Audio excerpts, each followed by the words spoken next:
So let's take an example of a challenge that a young person who's just entering the workplace may face. So let's say they're in the cafeteria and they see two colleagues talking, and they're talking about a colleague who's got a different accent. Let's say it's an Indian accent, Right. which we know can be quite distinct, and you see them rolling their eyes. Now, this junior person who's just entered, how should he approach a situation like that? Should he join in the laughter, or should he stand his ground and become an ally to the person that's been spoken about? And obviously there's a bias that exists there because of our preconceived notions. Yeah. Should he stand up for that person and voice his opinion, being that he's just started, he's junior? His voice doesn't really matter as yet. Yeah. Should he stand up, or should he just join in on the joke?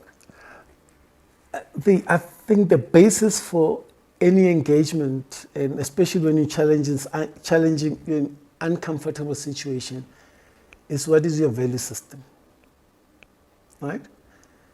If your value system does not allow you to sit in a room where people are bickering about someone else, or in Afrikaans, what's the word in Afrikaans?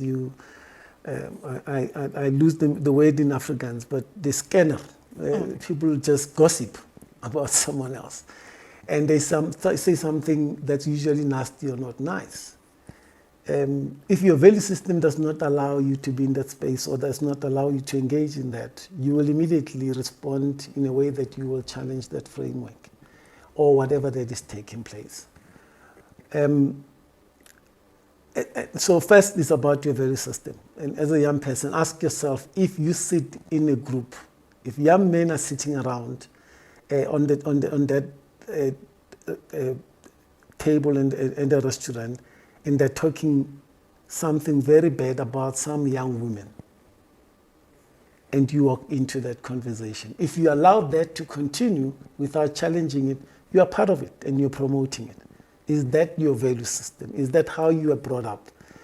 Would your mother be proud if you are in that, to see you in that conversation? Those are things we've been brought up in a particular way.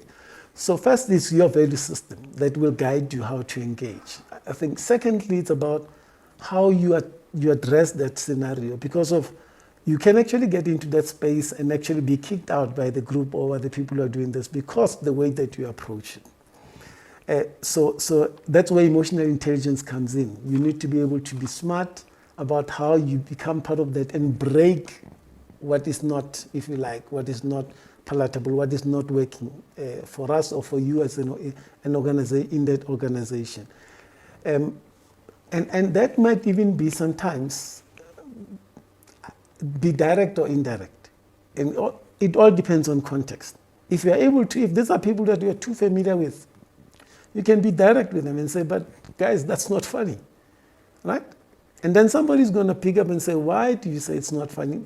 And then you can take that conversation about values and why we shouldn't do this, right? So you can be very direct about it, and depending on that context.